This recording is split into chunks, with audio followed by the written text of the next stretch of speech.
Pemirsa, di segmen sebelumnya kita sudah membahas bagaimana menata manajemen stres orang tua saat mengajar anaknya di rumah selama masa pandemi. Dan kini kita akan berkenalan dengan seorang ibu yang juga harus mengawal pendidikan anaknya di rumah dengan cara yang sederhana namun menyenangkan. Ia begitu berupaya membuat suasana belajar di rumah menyenangkan bagi buah hatinya. Sopan santun adalah suatu sikap atau tingkah laku yang ramah terhadap orang lain dalam situasi kondisi apapun.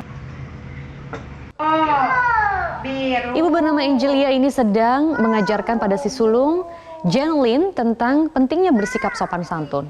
Jeneline berusia 6,5 tahun dan duduk di kelas 2 sekolah dasar. Di tengah proses belajar si sulung, Angelia juga membimbing si bungsu Jolene yang baru berusia 1 tahun mengenal berbagai bentuk dan warna. Sejak pandemi awal Maret lalu, Angelia yang berprofesi sebagai dokter berhenti praktik pribadi dan fokus untuk mengawal pendidikan kedua buah hatinya.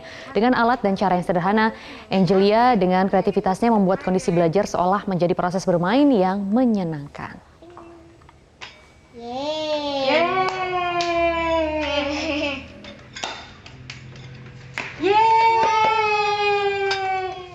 Dan kita akan langsung menyapa Mbak Angelia di Tangerang, Banten, ibu kreatif yang membimbing anaknya belajar dari rumah.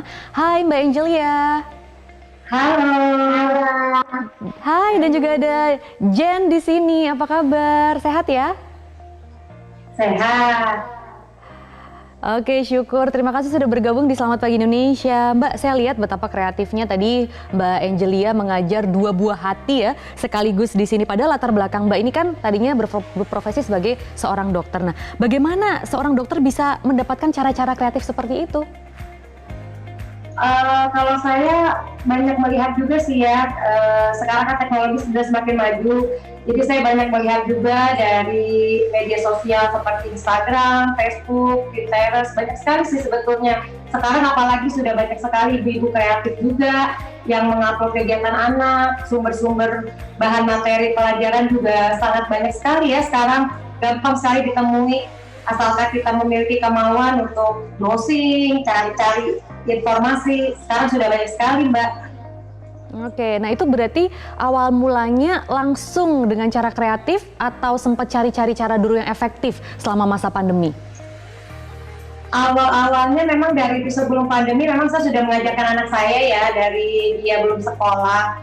Sudah banyak melihat dari Instagram, dari Pinterest, dari Facebook.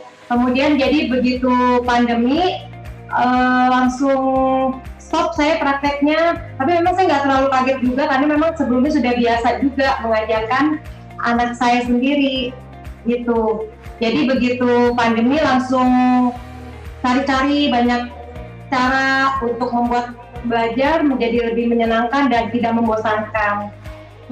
Nah itu tuh bagaimana ya Mbak caranya, kan apalagi kalau pandemi ini kan kita anak-anak hanya melihat di depan laptop begitu kebanyakan, tidak ada interaksi bermain dengan teman ataupun interaksi dengan guru. Sebenarnya apa sih yang bisa dilakukan atau diciptakan supaya cara belajar itu terasa seperti bermain dan juga menyenangkan seperti yang Mbak Angela lakukan? Iya, awal-awal memang pandemi ini memang awal memang saya juga sebagai ibu kaget juga ya, semua ibu pasti kaget ya.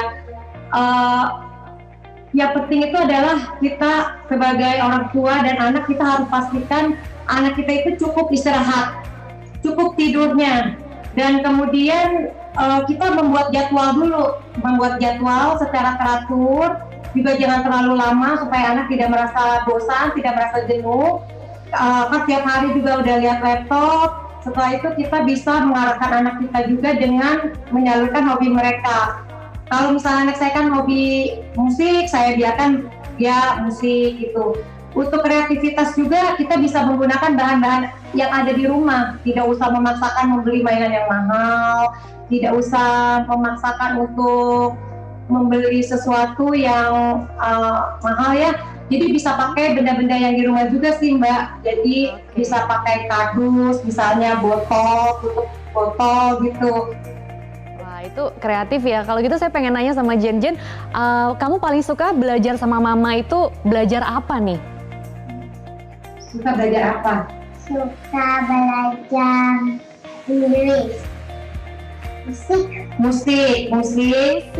Musik apa yang kamu suka sayang? Bahasa Inggris, bahasa Jerman, di Duolingo. Wow. Banyak ya, bahasa Inggris, bahasa Jerman, luar biasa, baru berusia 6,5 tahun. Emang kenapa kamu suka pembelajaran itu? Apa sih yang Mama coba lakukan supaya kamu tetap senang belajar?